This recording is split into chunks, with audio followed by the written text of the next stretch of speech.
itu untuk memahami itu. Kebanyakan ada banyak orang yang mau membela Tuhan. Ya kayak begitu Bang Juma. Iya, makasih banyak Pak Pendeta. Ya, yang pertama, kemudian kaidah di dalam Islam. Kalau di dalam Islam itu tidak ada kemudian unsur di mana keselamatan itu harus digenapi kemudian dengan datangnya Tuhan menjadi korban penebusan. Jadi penebusan di dalam ajaran agama Islam itu hanya cukup dengan bertaubat. Ya ayyuhalladzina amanu tubu ilallah taubatan nasuha. Jadi Allah memahami, Allah paham, Allah tahu, Allah mengerti keterbatasan makhluknya, bahwa senantiasa kemudian makhluk ini akan khilaf di dalam perilakunya sebagai hamba. Oleh karena itu solusi yang diberikan oleh Allah adalah bertaubat. Jika engkau kemudian melakukan kesalahan, engkau kemudian melakukan kekhilafan, engkau berbuat dosa, maka cara penebusannya adalah bertaubat. Allah menerangkan itu dalam Al-Quran. Ya ayyuhalladzina amanu tubu ilallahi taubatan nasuha. Asa rabbukum ayyukaffira ankum sayyi'atikum wa yudkhilakum jannah. Ini adalah penegasan Allah. Tuhan kamu akan menghapus kesalahan-kesalahanmu dan memasukkan kamu ke dalam surga. Jadi tidak perlu kemudian ada konsep Tuhan datang menebus dosa. Itu tidak dikenal di dalam ajaran Islam. Lalu kemudian Allah menerangkan, innallaha yuhibbut tawwabin wa yuhibbul mutatahhirin. Sesungguhnya pencipta langit dan bumi itu menyukai orang-orang yang bertaubat. Jadi orang yang bertaubat itu berarti mengakui kesalahan, mengakui kekhilafan, dan kembali kepada Sang Pemaaf, yaitu Allah. Inilah yang dicintai oleh Allah. Innallaha yuhibbut tawwabin wa yuhibbul mutatahhirin. Jadi Allah tidak suka orang yang berpangku tangan. Segala-galanya diharapkan orang lain yang mengambil. Dia yang melakukan kesalahan, orang lain yang menebus, itu Tuhan tidak suka. Allah suka orang yang salah, dia yang minta maaf. Dia yang keliru, dia yang merasa hilaf. Dia yang mengaku salah di hadapan Tuhan. Bukan orang lain yang menanggung kesalahan. Bukan. Islam tidak mengenal sistem berpangku tangan seperti itu. Nah, oleh karena itulah kemudian, ketika ada ajaran yang disalahpahamkan seakan-akan Allah itu butuh pembela, itu kekeliruannya harus diluruskan. Membela Allah bukan berarti Allah itu lemah. Berarti Allah itu butuh pembela, bukan. Membela Allah maksudnya adalah menjaga ajarannya supaya sampai kepada seluruh umat manusia agar kembalinya kepada manusia itu sendiri. Apa itu? Keselamatan.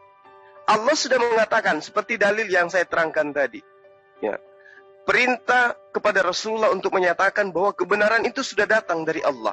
Wa qulil haqqu mir rabbikum faman syaa'a falyu'min wa man syaa'a falyakfur. Kebenaran, koridor keselamatan sudah disampaikan oleh Allah.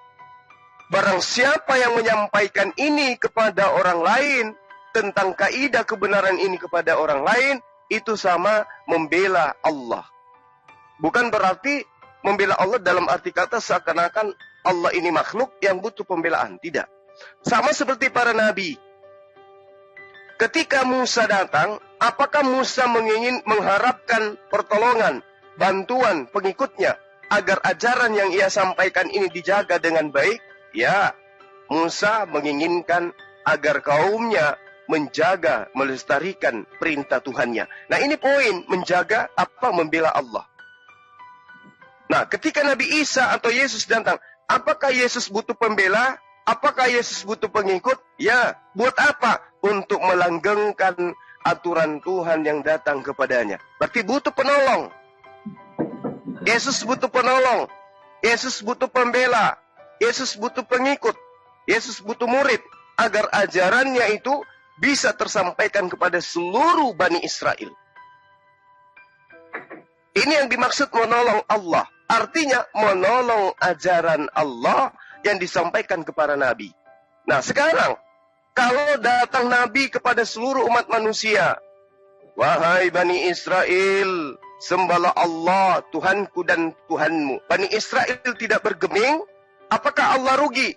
Tidak. Apakah Nabi ini rugi? Tidak. Yang rugi siapa? Manusianya. Nah, ketika datang Yesus kepada Bani Israel, wahai Bani Israel, sembahlah Allah, Tuhanku dan Tuhanmu. Bani Israel menolak. Apakah yang rugi Yesus? Tidak. Apakah yang rugi Allah? Bukan. Yang rugi siapa? Bani Israel. Jadi menolong agama Allah adalah menggiring manusia kepada ketaatan agar mereka masuk ke dalam jannah. Aku menyiapkan surgaku untuk sampai kepada surgaku, untuk sampai pada hidup yang kekal. Engkau harus setia menjalankan ketetapan-ketetapan perintahku. Nah, untuk sampai kepada ketetapan perintah Tuhan, kudu ada yang menolong ajaran Tuhan, agar ajaran Tuhannya itu tidak diplesetin, agar ajaran Tuhan itu tidak diselipkan dengan ajaran-ajaran palsu. Itu yang dimaksud menolong agama Allah, menolong Allah. Di dalam Al-Quran diterangkan, khairukum man ta'allama al-Quran wa 'allamahu.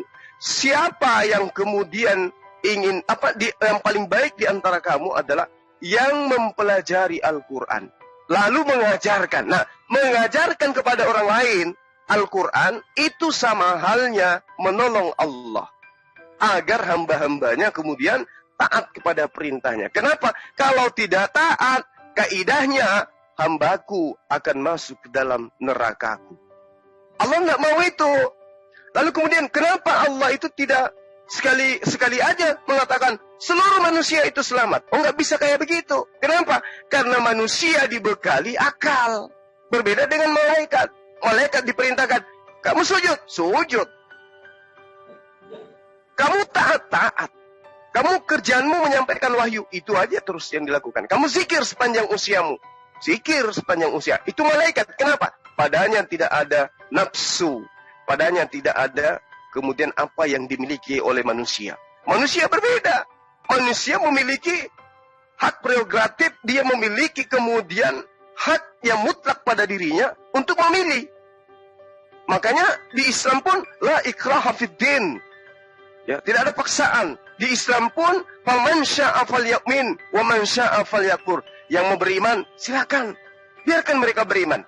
Yang mau kufur, ingkar, silakan mereka mau ingkar. Tapi kata Allah, inna a'tadna lizzalimin nara. Nah, Allah tidak mau hambanya itu masuk ke dalam neraka, sehingga diberi pilihan. Nah, kalau toh pilihannya sudah ada, tapi dia tetap memilih jalan yang sesat, maka akan diupah dengan neraka.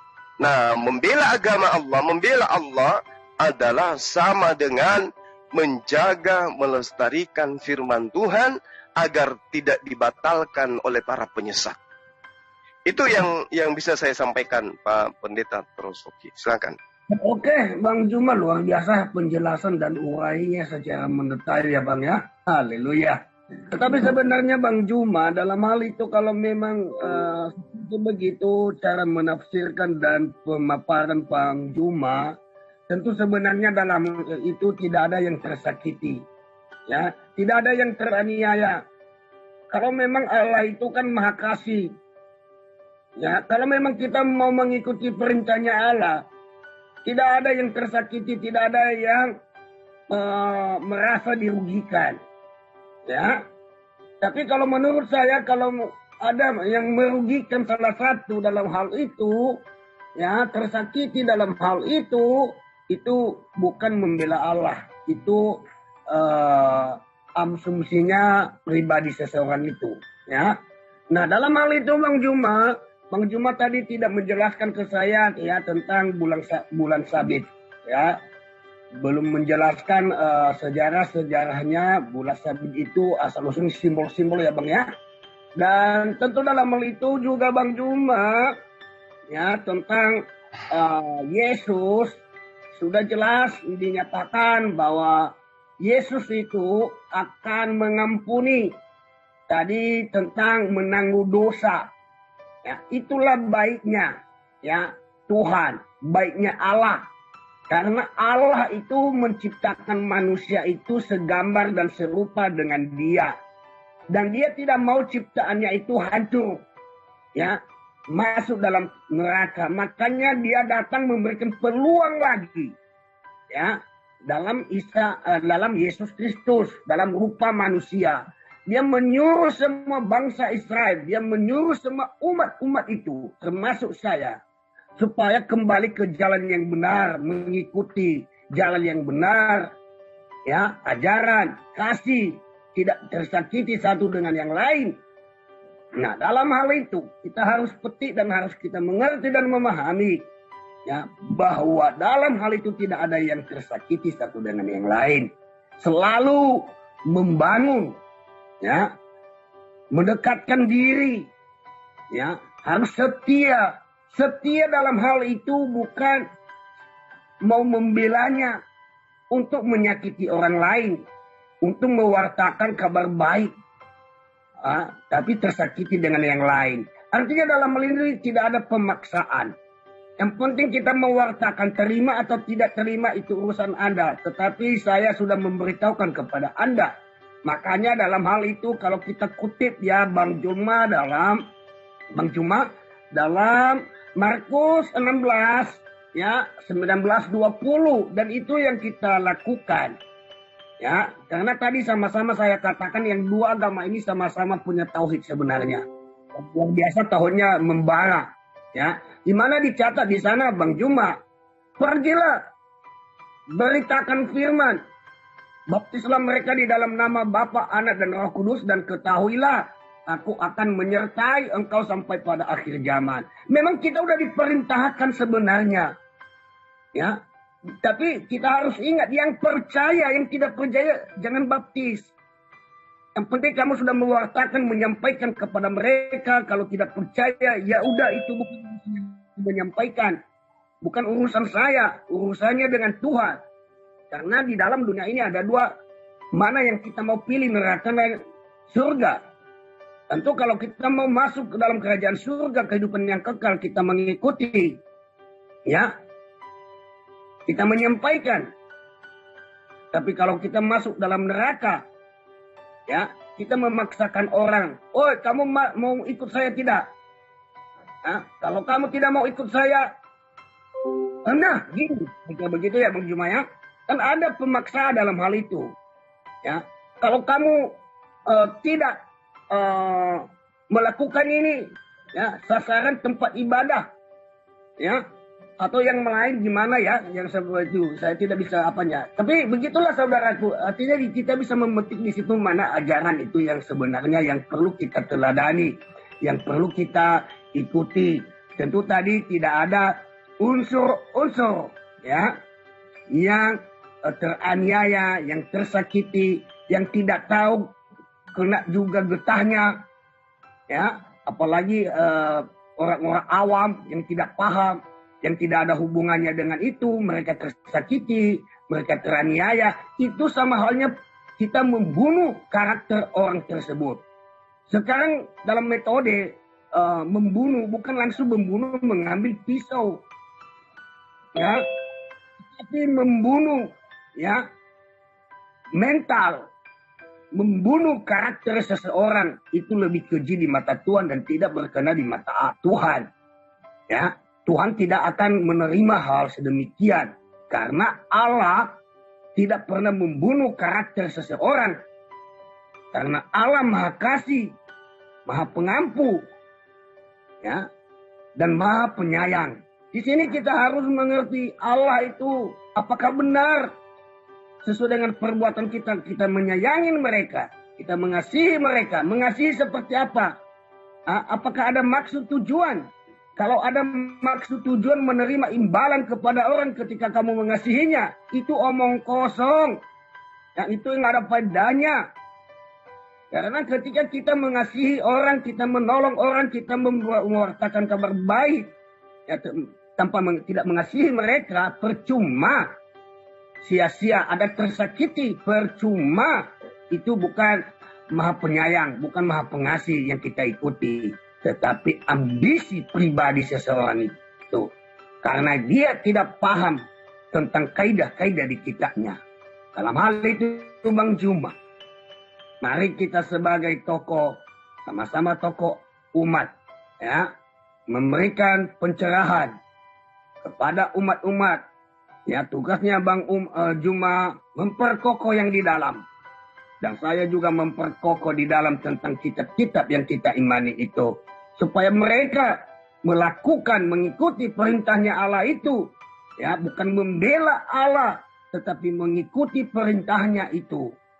Ya, harus kita memberikan suatu motivasi semangat kepada, oh ini yang benar, mengasihi Tuhan itu begini. Buktinya Anda mengasihi Tuhan, Anda menyampaikan, mewartakan, bukan menyakiti satu dengan yang lain. Tidak ada faedahnya. Nah, itu Bang Juma tergantung kita lah. Tadi tentang simbol-simbol Bang Juma, bulan sabit itu belum dijelaskan. Dan mungkin ada beberapa poin tadi yang saya pertanyakan belum terjawab. Mungkin nanti Bang Juma bisa menjelaskan. Thank you Bang Juma. Oke, baik. Makasih banyak atas paparan daripada Pak Pendeta atau Rosoki. Ya. Terkait dengan simbol, mohon maaf tadi saya tidak konsen dan saya tidak terlalu mengikuti arah penjelasan daripada Pak Pendeta. Terkait dengan simbol, ya, bulan, sabit, atau bintang, atau matahari di dalam Islam. Al-Quran menerangkan di dalam surah Ar-Rahman ayat 5, ayat 6. Bismillahirrahmanirrahim. Wasyamsu wal qamaru bihusban. Wa najmu wasyajaru yasjudan. Matahari dan bulan yang beredar sesuai perhitungan dan juga tumbuhan serta pepohonan, keduanya tunduk kepada Allah. Jadi matahari, bulan, bintang, semua itu adalah ciptaan Allah. Nah, kenapa ini kemudian menjadi simbol? Ada beberapa yang menjadi dasar pijakan. Yang pertama, ketika diambil simbol bulan dan bintang, itu untuk membedakan pasukan Islam pada saat peperangan.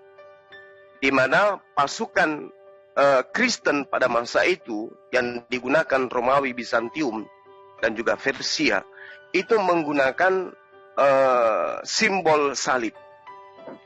Nah, untuk membedakan pasukan Islam, maka digunakanlah kemudian bulan bintang. Kenapa digunakan bulan bintang? Karena bulan bintang itu adanya di langit. Itu melambangkan bahwa Islam itu adalah agama samawi, agama yang berasal dari langit. Itu poin yang perlu Pak Pendeta pahami dengan benar.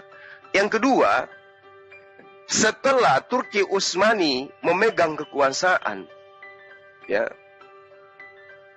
semua gereja, semua tempat ibadah yang ada di Turki pada masa itu diganti semuanya. Yang tadinya bentukan salib, kemudian dirubah menjadi bulan bintang. Menandakan bahwa yang menguasai Turki pada masa itu adalah, ya, pasukan Utsman yang kemudian memenangkan keislaman. Berarti Turki secara keseluruhan tunduk kepada aturan pemerintahan Islam. Gereja yang tadinya lambang salib itu diganti semuanya. Nah, itulah sampai hari ini turun-temurun masjid biasa menggunakan lambang atau simbol itu. Nah, namun kalau dikatakan Islam itu ada kaitannya dengan penyembahannya kepada matahari, bulan, enggak. Karena Al-Quran menerangkan alam semesta ini termasuk benda-benda langit itu semua diterangkan oleh Al-Quran sebagai ciptaan Allah Subhanahu wa Ta'ala. Jadi simbol ini hanya mencerminkan Islam adalah agama langit. Islam adalah berbeda dengan yang terjadi pada peperangan. Pasukan Kristen menggunakan bendera salib, Islam menggunakan bendera yang ada simbol bulan dan bintang. Kemudian kalau kita berbicara mengenai simbol, kita tahu simbol salib itu asal-usulnya dari mana. Jadi jauh sebelum Kristen itu ada, simbol salib itu sudah ada. Simbol salib digunakan oleh ajaran-ajaran pagan. Bahkan mereka tadinya salibnya itu berbentuk gambar ikan. Ya, bukan orang, tapi ikan. Nah, ini sedikit saya berikan gambaran bahwa simbol yang ada di dalam ajaran Islam itu punya sejarah. Nah, sementara Kristen juga punya sejarah di mana salib itu adalah merupakan lambang di mana Yesus tadinya itu mati di atas tiang salib. Tapi kalau kita melihat lebih jauh, secara kritis kita menelaah secara bahasa, di dalam pengajaran bahasa Yunani dan juga bahasa Inggris, Yesus itu digantungnya bukan di atas salib, menurut Bible dalam versi bahasa Inggris dan juga Yunani. Tapi dia digantungnya di atas pohon. Itu bisa dibuktikan secara bahasa. Nah, walaupun kemudian dikatakan bahwa salib itu adalah berasal daripada kejadian yang terjadi terhadap oknum yang konon ceritanya dikatakan itu adalah Yesus, namun yang melatar belakangi kemudian terjadinya simbol salib itu tidak murni dari Kristen. Ya, beberapa filosofi Kristen menerangkan bahwa tanda salib itu sudah ada jauh sebelum Kristen itu ada. Demikian juga Islam. Orang-orang sebelum Islam itu lambang bulan bintang itu sudah digunakan. Namun mendasarinya kemudian digunakan oleh Islam karena pasukan Islam melihat ada simbol salib. Maka kita harus memberi tanda pasukan Islam dengan tanda bulan bintang sebagai penggambaran bahwa Islam itu adalah agama langit. Saya kira begitu Pak Pendeta Torosoki, hal yang tidak perlu kemudian dibesar-besarkan. Karena kalau kita besar-besarkan maka akan semakin rancu nantinya. Karena di kota saya Pak, di kota saya itu pas 100 meter dari tempat saya tugas, di kantor saya itu, ada gereja yang sebelah kanannya yang pernah terjadi pengeboman itu, ada sebelah kanannya itu salibnya berbentuk salib, tapi gereja yang sebelah kiri saya itu di atas menaranya ada patung ayam jantan. Jadi itu ada yang patung ayam, ada yang berbentuk salib, dan macam-macam. Nah, ini kalau mau ditelusuri akan semakin repot nantinya, karena kalau dikatakan bulan bintang adalah pasukan tentara yang mengatasnamakan Islam sebagai kode bahwa kita adalah pasukan dari langit. Nah, kalau yang punya menara gereja lambang ayam jantan, ini yang saya tidak tahu. Nah, jadi tidak perlu saya rasa dibesar-besarkan yang seperti ini, Pak. Silakan. Oke, Bang Juma, sebenarnya bukan saya membesar-besarkan, menggali, dan tentu kita kan sebagai orang yang rindu dan haus itu tentu kita menggali lebih dalam sebenarnya. Iya. Tentang gambar ayam yang Bang Juma katakan tadi itu benar Bang Juma, saya pastikan itu bukan simbol Kristen. Ya, mungkin Bang Juma perlu pertanyakan apa maksudnya simbol gambar ayam itu kepadanya. Nah, tentu dalam hal ini Bang Juma, kenapa tadi saya mengungkap itu sedikit simbol-simbol, karena perkataan Bang Juma tadi dari awal, ya saya sudah sempat menyimak, karena malaikat itu patuh. Ya, semua malaikat itu patuh kalau Allah berkata lakukan ini, sujud. Nah, di sini pemahaman Bang Juma kurang konkret memahami tentang malaikat-malaikat. Asalkan Bang Juma menelusuri lebih dalam lagi bahwa ada malaikat yang memberontak. Ya, ada malaikat yang memberontak Bang Juma, yang ingin juga menyamakan derajatnya, kuasanya, ya, sama seperti Allah.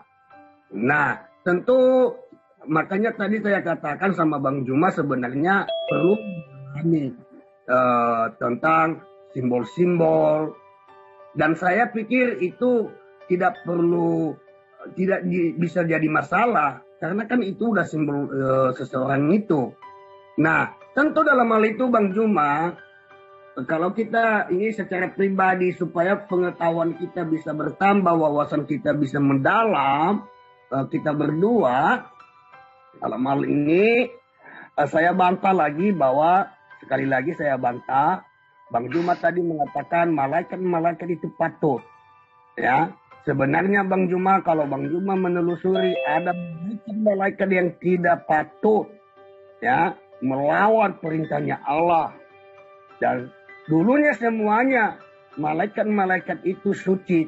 Dulunya sebelum mereka melawan perintahnya Allah, ya, Lucifer, ya, dia mendirikan sebuah kerajaannya. Ya, dia mendirikan sebuah kerajaannya. Dia juga punya pengikut-pengikut. Tentu dalam hal itu kita sebagai umat, kita sebagai manusia harus menelusuri yang ingin meneliti itu semua, Bang Juma. Sebenarnya dalam hal itu, Bang Juma, kita selalu membuka hati dalam hal itu. Kita harus mengerti, memahami. Kalau kita tidak memahami, bagaimana kita bisa memperkokoh, ya, kaidah-kaidah kita. Nah, saya tidak mau masuk ke sana. Artinya Bang Juma menelusuri asal-usulnya. Mungkin tadi Bang Juma itu simbol-simbolnya. Bang Juma mengatakan ketika ada peperangan, ya, peperangan antara bangsa Romawi, lambang ke salib dengan bulan bintang. Nah, itu memang iya. Itu pertanda. Dan setiap orang yang memenangkan pertempuran itu dia pasang simbolnya. Tetapi tentu dalam hal itu ada yang perlu kita gali lebih dalam lagi secara pribadi kita supaya kita memahami asal-usulnya bahwa kenapa bisa ada seperti demikian. Kenapa bisa Bang Juma tadi menyebutkan bahwa dari langit ya, dari langit. Nah, oke lah Bang Juma, mungkin nanti tinggal menjawab saja, walaupun tidak mendetail. Saya juga mematuhi apa yang Bang Juma katakan bahwa jangan kita membahas lebih dalam lagi, tapi mungkin kita membahasnya secara pribadi kita berdua, menelusuri dalam hal itu. Itu penting sebenarnya sejarah-sejarah itu dan simbol-simbol itu. Demikian Bang Juma. Iya, makasih Pak Pendeta. Jadi gini, saya bukannya tidak ingin membahas, ya. Artinya gini, kalau kita sudah memahami sejarah daripada penggunaan simbol itu dan kita mau menerima, berarti kita tidak perlu lagi membahas. Tapi kalau masih ada hal yang kemudian ingin Pak Pendeta sampaikan dari simbol-simbol ini, saya 24 jam membuka diri untuk itu dibahas. Kalau itu dianggap sesuatu yang penting dan ada hal yang ingin Pak Pendeta sampaikan, saya buka diri untuk kemudian kita bahas itu. Saya membahas apapun boleh. Cuman kalau saya sudah sampaikan bahwa itu terkait dengan sejarah, ada asal-usul penggunaan, kemudian masih ada hal yang dianggap penting untuk kita uraikan, saya dengan senang hati membuka diri untuk membahas itu. Mungkin Pak Pendeta bisa cari waktu yang tepat, kapan kita bisa kemudian bertemu di Zoom ini untuk membahas antara simbol bulan bintang versus simbol salib. Nah itu, bagus itu Pak. Tapi kalau memang ada hal yang mungkin Pak Pendeta ingin sampaikan. Nah, terkait dengan apa yang Pak Pendeta katakan bahwa malaikat ketika disuruh sujud maka mereka sujud. Tapi ada kemudian yang melakukan pembangkangan. Nah gini Pak, untuk mengetahui, ini yang terkait dengan Islam ya, untuk mengetahui kemudian makna lebih dalam satu ayat dalam Al-Quran. Pertama, selain orang itu mampu menguasai bahasa Arab, baginya juga penting untuk memahami penafsiran. Jadi minimal orang itu bisa membaca tafsir. Nah, Kenapa? Karena di dalam kitab-kitab tafsir, para ulama sepanjang 14 abad itu menulis berbagai penafsiran dan penjelasan yang nyaris jarang kita baca sebagai orang Indonesia. Kenapa? Karena kitab-kitab tafsir itu umumnya menggunakan bahasa Arab. Nah, sementara yang dibaca oleh kebanyakan umat Islam di Indonesia khususnya, dan Kristen pada umumnya, itu hanya sebatas terjemahan Al-Quran. Sama sekali tidak mencukupi untuk bisa lebih paham, lebih mengenal ke dalam tentang ayat per ayat yang dimaksud di dalam Al-Quran itu sendiri. Contoh misalnya, ketika kita membaca data yang berkaitan dengan apa yang Pak Pendeta uraikan di dalam kitab tafsir Al-Qurtubi misalnya. Di situ dijelaskan bahwa apa yang kemudian diperintahkan kepada para malaikat untuk sujud kepada Adam, iblis di sini termasuk di dalam yang diseru. Kenapa? Karena yang diminta untuk bersujud disebut malaikat. Kemudian di antara malaikat yang disebut malaikat ini ada yang tidak mau bersujud. Setelah diteliti, ternyata makhluk-makhluk yang tidak bersujud ini adalah mereka yang dicipta dari bahan api. Sementara malaikat itu dari cahaya. Yang dari api ini yang ngotot kemudian. Yang tidak mau bersujud. Nah, sehingga ketika Allah perintahkan untuk bersujud kepada malaikat, kepada Adam, semua yang hadir di situ ketika diseru malaikat merasa diri mereka itu adalah malaikat. Contoh, ketika Allah melaknati iblis, apa yang iblis kemudian katakan? Dia tidak protes. Loh, yang kalian suruh, yang Allah suruh kan cuma malaikat. Kok saya yang dikutuk? Tidak. Kenapa? Karena iblis sadar bahwa ketika ada perintah untuk bersujud kepada Adam, itu bukan hanya kepada seruan kepada malaikat saja. Tapi semua makhluk yang ada pada masa itu, termasuk iblisnya. Ya, jadi kata malaikat itu untuk mewakili semuanya. Tapi bukan berarti iblisnya ini murni berasal daripada malaikat seutuhnya. Tapi dia adalah makhluk yang gaib, yang berasal daripada penciptaan api. Nah, ini yang dijelaskan di dalam kitab tafsir Al-Qurtubi, Pak Pendeta. Jadi bukan iblisnya yang di dalam arti kata malaikat ini adalah iblis, tidak. Tapi dia masuk di dalam golongan seruan, di mana iblis itu dahulunya adalah malaikat yang makhluk yang diserupakan dengan malaikat yang kemudian disebut dengan nama Azazil. Kenapa disebut malaikat? Karena pada masa itu belum ada pembangkangan. Ketika mereka melakukan pembangkangan, ya, maka di situ diterangkan dia membangkang karena memang proses awal penciptaannya berbeda dengan para malaikat. Malaikat dari cahaya, sementara mereka dari api.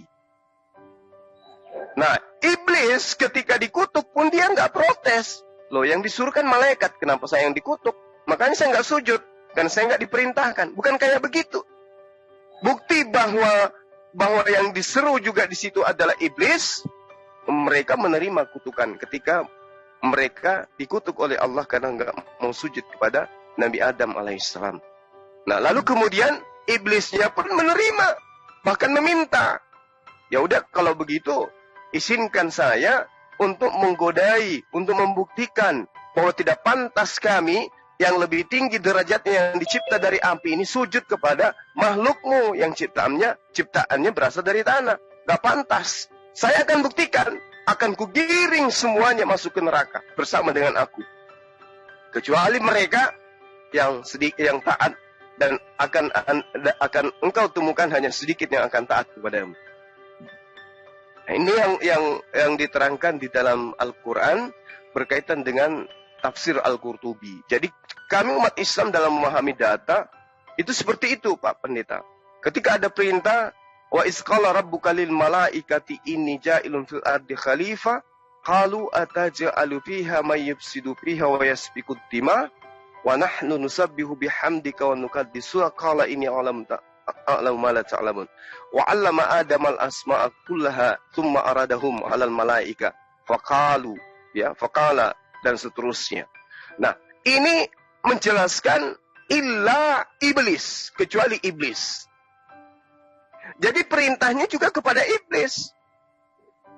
Meskipun seruannya hanya kepada malaikat, tapi iblis pun kena di situ, karena di situ juga ada mereka. Tapi ternyata mereka nggak mau sujud. Gitu loh, Pak. Sehingga, ya, silakan. Ada Bang, ada lanjutan lagi Bang? Enggak. Itu poinnya, Pak. Jadi seruannya kepada malaikat, tetapi pada prinsipnya semua yang hadir pada saat itu diminta oleh Allah untuk bersujud. Buktinya iblis menerima ketika dia dikutuk oleh Allah. Silakan. Oke, Bang Juma luar biasa ya. Nah, menurut pemaparan Bang Juma ini yang luar biasa sebenarnya. Nah, saya akan mau menanggapi Bang Juma. Silakan. Dan hal itu tadi tentang memahami tentang Al-Quran, bahasa Arab yang asli. Nah, tentu sebenarnya kenapa? Karena Bang Juma tadi memberikan perbandingan Islam di Indonesia dan mungkin Kristen secara umumnya yang mungkin mencopot-copot ya Bang ya. Ya kan Bang, kira-kira begitu ya, kurang memahami ya satu persatu. Nah, tentu dalam hal itu Bang Juma saya pikir bukan mereka mencopot ya. Kenapa saya?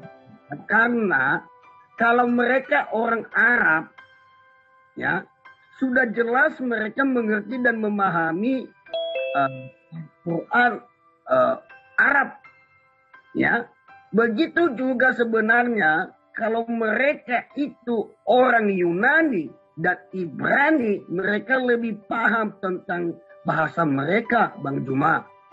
Ya, mereka lebih mengerti karena mereka itu bahasa mereka sehari-hari. Ya, tetapi kenapa orang Indonesia? Ya seperti Bang Juma katakan tadi, yang mereka tahu itu bahasa sehari-harinya kan bahasa Indonesia. Ya, makanya mereka menerjemahkan ya supaya orang awam itu mengerti dan memahami. Kalau tidak mengerti memahami, bagaimana mereka bisa bertumbuh iman? Padahal bukan bahasa mereka sehari-hari. Bagaimana bisa mereka mengenal Allah yang sesungguhnya?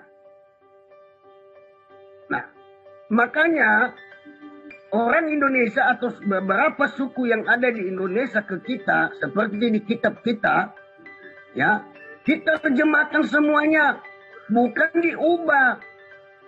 Nah, diterjemahkan sesuai kondisi keadaan yang ada di daerah itu. Supaya orang-orang awam itu mengerti dan memahami dan mereka bertumbuh iman. Memiliki kepercayaan yang kokoh tentang iman mereka. Nah, itu mungkin sementara untuk menjawab itu. Dan saya mau lanjutkan Bang Juma. Ya, dalam hal ini tentang tadi iblis. Bang Juma mengatakan tadi dibuat dari api. Dan inilah yang perlu Bang Juma telusuri mendalam lagi secara pribadi. Karena ya, malaikat itu dulu adalah bercahaya. Ya. Malaikat itu Bang Juma ya, kenapa menjadi iblis? Karena ada pemberontak. Ada yang melarang, ada yang tidak mengikuti perintahnya Tuhan, ada sejarahnya, makanya kita menggali tadi itu sebenarnya. Tapi mungkin nanti jangan kita angkat di publik, karena nanti penafsiran beda-beda, pemahaman beda-beda, dan jadi polemik nanti jadinya. Mungkin nanti itu pribadi kita berdua, khususnya untuk memperdalamnya. Nah, dalam hal ini Bang Juma, iblis itu yang menciptakan itu hanya satu, adalah Allah. Ya, sebenarnya Allah tidak pernah menciptakan iblis. Tetapi kenapa mereka menjadi iblis, dinyatakan iblis, itu asal usulnya dari malaikat yang memberontak tadi. Tadi saya udah mengungkapkan kepada Bang Juma seperti Lucifer, hell. Mungkin Bang Juma mengerti arti bahasa itu kan? Nah, dalam hal itu, ketika dia memberontak, makanya Allah betul-betul juga mempertahankan kuasanya. Ya, kamu memberontak, kamu membuat pasukan, ya, karena sebelum dilemparkan, malaikat itu sebelum dilemparkan di muka bumi ini, dulunya mereka itu orangnya kudus, bercahaya. Tapi setelah dilemparkan, ya, karena ada malaikat yang membawa perintahnya Allah, tapi tidak bisa dia terima, ya, dia melemparkan itu suatu perintah itu, ya.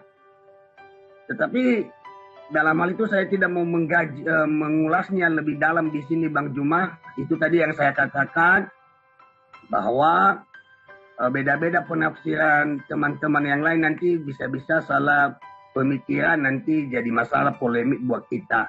Mungkin nanti kalau memang Abang mau mendalami, kita sama-sama mendalami simbol-simbol tadi, ya, simbol kekristenan, beberapa agama mempunyai simbol, ya.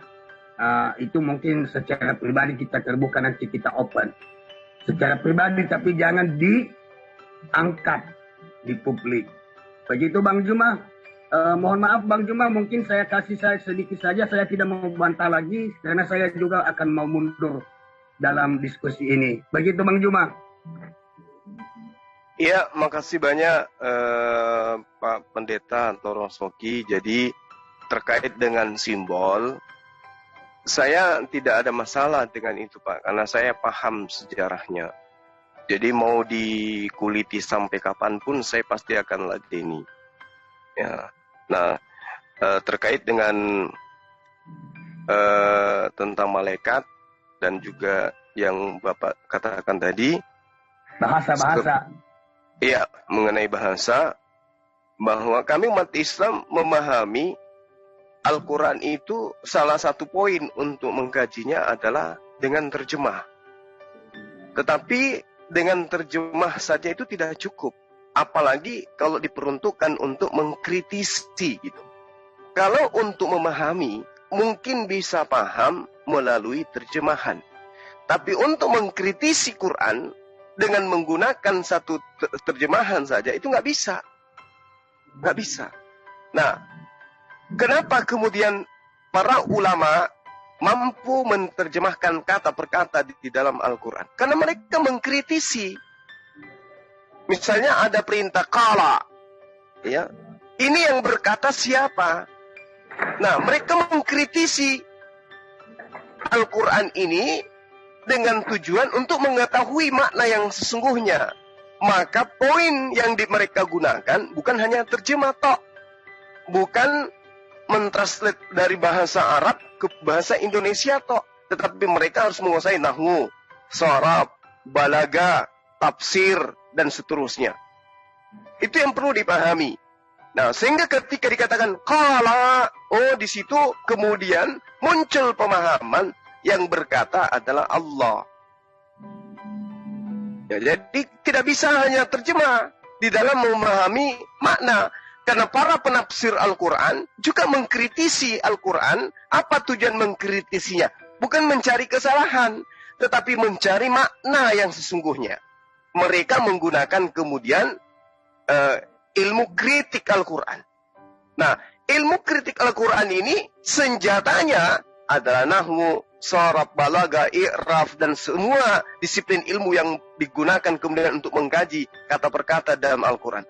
Berbeda kalau kita hanya mau memahami, maka cukup dengan terjemah.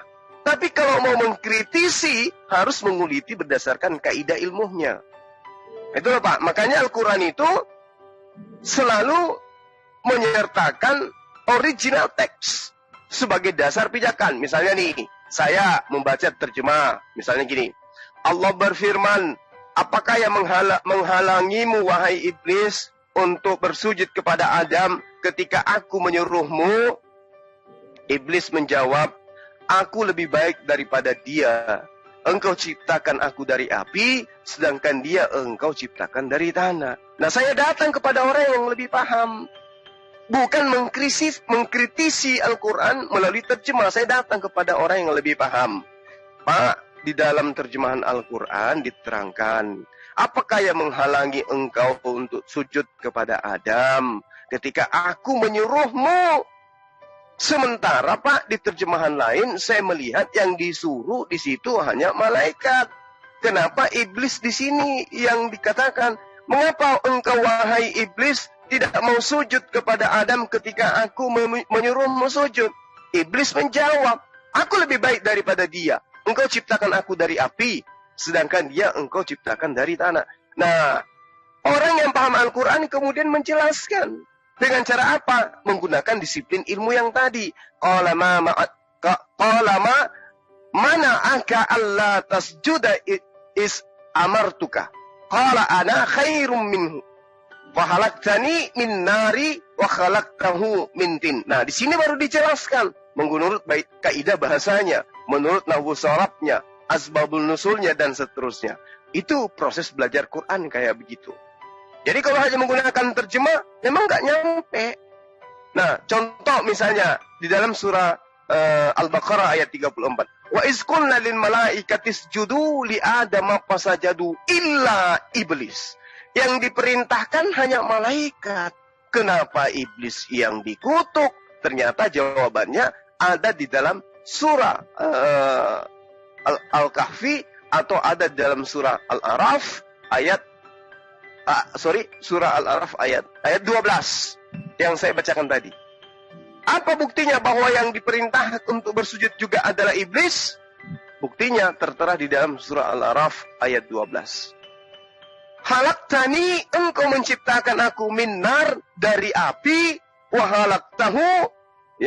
halaktahu min tin. Sementara dia kau ciptakan dari tanah. Siapa yang diciptakan dari api? Oh, ternyata iblis. Berarti ketika ada perintah di dalam surah Al-Baqarah untuk sujud, iblis juga diperintahkan bersujud. Gitu cara belajarnya. Jadi terjemah harus ada untuk dipahami maknanya. Kemudian orang-orang yang tidak ngerti maknanya, jangan lahir sebagai pengkritik. Tetapi lahir sebagai orang yang ingin belajar. Kepada siapa? Kepada yang ahli Al-Quran. Begitu Pak Pendeta. Makanya sering kita melihat orang-orang seperti Rudy Yohanes menyerang Al-Quran. Hanya modal terjemah. Itu timpang itu Pak. Nggak bisa. Nggak nyambung gitu. Nggak sampai gitu loh. Kenapa? Karena membaca kitabnya saja dia tidak bisa. Tapi dia mencoba untuk mengkritisin kitab itu. Itu lucu. Makanya aku bilang dia itu akrobat. Itu Pak Pendeta. Ya, jadi kalau misalnya dikatakan yang disuruh kan malaikat. Kenapa iblis? Oh, ternyata dijawab oleh surah Al-Araf ayat 12 bahwa yang diperintahkan bersujud juga adalah iblis. Khalaqtani min nar wa khalaqtahu min tin. Aku tidak sujud kepada dia, meski kau perintahkan kepadaku. Kenapa? Derajatku lebih tinggi. Aku dari api, dia dari tanah. Berarti yang dimaksud ini iblis. Kalau malaikat kan dari cahaya. Ya. Saya kira begitu Pak Pendeta Trosoki. Oke, terima kasih Bang Juma. Luar biasa pemaparannya ya. Haleluya. Dalam hal ini Bang Juma, tentu dalam hal itu tadi seperti yang diungkapkan oleh Bang Juma. Kalau menurut saya secara pribadi bahwa apa yang orang tahu itu, yang mengerti itu, dan tentu mereka harus memperjuangkan ke bahasa mereka. Karena kenapa? Kecuali kalau mereka orang Arab. Kalau semuanya orang Indonesia jadi orang Arab, untuk apa ada Indonesia? Ya, tentu dalam hal itu agama is okay, ya. Tetapi kitab itu pribadinya supaya dia mengerti dan memahami dan bisa dia terima. Kalau memang juga, ya, kalau menurut saya kalau kita tanya seperti Bang Juma tadi mengatakan tanya kepada ahlinya, ya. Manusia biasa Bang, tetapi kita kembali di kitab itu sendiri karena seperti yang saya ungkapkan tadi di dalam Roma 1 ayat 7, di mana di dalam ayat 16, di mana dinyatakan bahwa di situ aku memiliki keyakinan yang kokoh dalam Injil. Itu membuat kita mempunyai keyakinan yang kokoh bukan dari penafsiran orang lain. Karena di satu kitab itu yang menuntun kita, itu yang mengarahkan kita. Ya. Kalau pandangan orang lain, penafsiran orang lain belum tentu benar, belum tentu juga salah. Karena pandangan orang beda bisa beda-beda Bang. Ya, itu bukan suatu patokan harus ke situ. Apalagi bukan dia orang. Contohnya orang Yunani, apalagi dia bukan orang Ibrani atau mungkin sebaliknya ya Bang ya, orang Arab, tetapi dia tetap orang Indonesia. Tentu bagaimanapun ya, dia tidak bisa menggali lebih dalam lagi. Contohnya kalau bahasa Ibrani, Yunani, ya. Kalau untuk menyebutkan ya, nama iblis itu sebenarnya orang Indonesia susah menyebut. Bagaimana mereka bisa paham ke bahasa Ibrani, Yunani? Tentu orang-orang yang khusus itu yang sama persis di kitab itu diterjemahkan. Ya dikasih perumpamaan supaya orang awam itu mengerti. Makanya kemarin sering sekali saya katakan gandum. Ya, di Indonesia tidak ada gandum. Kalau kita menyampaikan mengikuti versi aslinya, ya harus gandum kita mau kasih di dalamnya. Udah jelas saya pun tidak mengerti pada waktu itu Bang. Karena saya tidak pernah melihat gandum itu seperti apa. Tetapi diberikan contoh yang sama persis seperti begitu adalah padi. Ya, jadilah seperti padi, makin tua makin tunduk. Dan begitu juga istilahnya. Ya, contohnya pohon ara. Ya. Nah, dikasih juga perumpamaan yang kalau memang kita mengerti pohon itu ada. Ya. Dikasih itu seperti begini, kalau kamu tidak punya buah, walaupun rantingmu, ya, daunmu hijau, tetapi kalau kamu tidak punya buah, kalau pohon itu tidak punya buah, apa gunanya? Hanya menjadi kayu bakar. Lebih baik ditebang supaya bisa tumbuh tunas yang berbuah lagi. Yang bisa dinikmati oleh orang, yang bisa dinikmati oleh manusia. Orang yang berlindung di suatu pohon itu ada buah kehidupan. Nah kadang-kadang untuk di situ dikasih perumpamaan, ya. Dalam hal itu Bang Juma, ya, puji Tuhan Bang Juma, kita sudah berdiskusi panjang sedikit dan mungkin bisa kita ambil poin-poinnya dalam pribadi kita. Menurut kita baik. Yang tidak baik jangan diambil, yang baik diambil dan kita perbuat, kita mengembangkan ilmu dan kajian kita yang menurut kita baik. Dan yang tidak baik jangan kita ambil dan kita tinggalkan di sini saja dalam via Zoom ini. Kalau memang ada kata-kata yang kurang elok Pak Juma, menurut pandangan Bang Juma dalam percakapan saya, mungkin dalam cara metode menyampaikan, mungkin ada yang kurang lengkap, yang sempurna, mohon dimaklumi. Biarlah semuanya yang kita sampaikan pada malam ini